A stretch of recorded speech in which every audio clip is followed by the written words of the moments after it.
ಕ್ರಾಂತಿಕಾರಿ ಬದಲಾವಣೆ ಎಂದ ನಮೋ.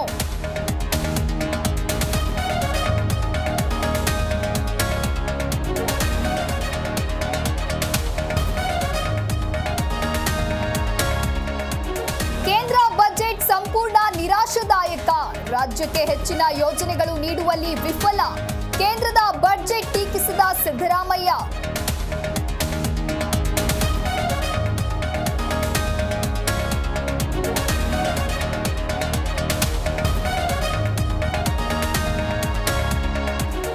ಮೊಬೈಲ್ ಎಲೆಕ್ಟ್ರಿಕ್ ವಾಹನ, ಎಲ್ಇಡಿ ಟಿವಿ ಅಗ್ಗ, ಪ್ಯಾನಲ್ ಡಿಸ್ಪ್ಲೇ, ಪ್ಲಾಸ್ಟಿಕ್, ಟೆಲಿಕಾಂ ಉಪಕರಣ ಏರಿಕೆ.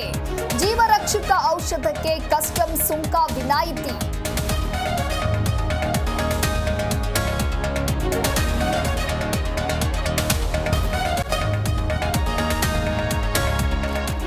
ಕೇವಲ 6 ವಲಯಗಳಿಗೆ ಆದ್ಯತೆ. ಟೂರಿಸಂ, ಕುಡಿಯುವ ನೀರು, ಗ್ರಾಮೀಣ ನೈರ್ಮಲ್ಯಕ್ಕೆ ಒತ್ತು. ಕೈಗಾರಿಕೆಗಳ ಉತ್ತೇಜನಕ್ಕೆ ವಿಶೇಷ ಯೋಜನೆ ಘೋಷಣೆ.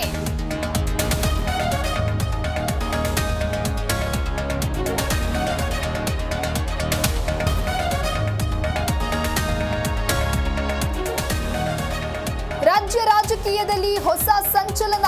ಸಿದ್ದರಾಮಯ್ಯ ಆಪ್ತ ಶಾಸಕ ರಾಜೀನಾಮೆ. ರಾಜಕೀಯ ಸಲಹೆಗಾರರ ಹುದ್ದೆಗೆ ಬಿಆರ್ ಪಾಟೀಲ್ ರಿಸೈನ್.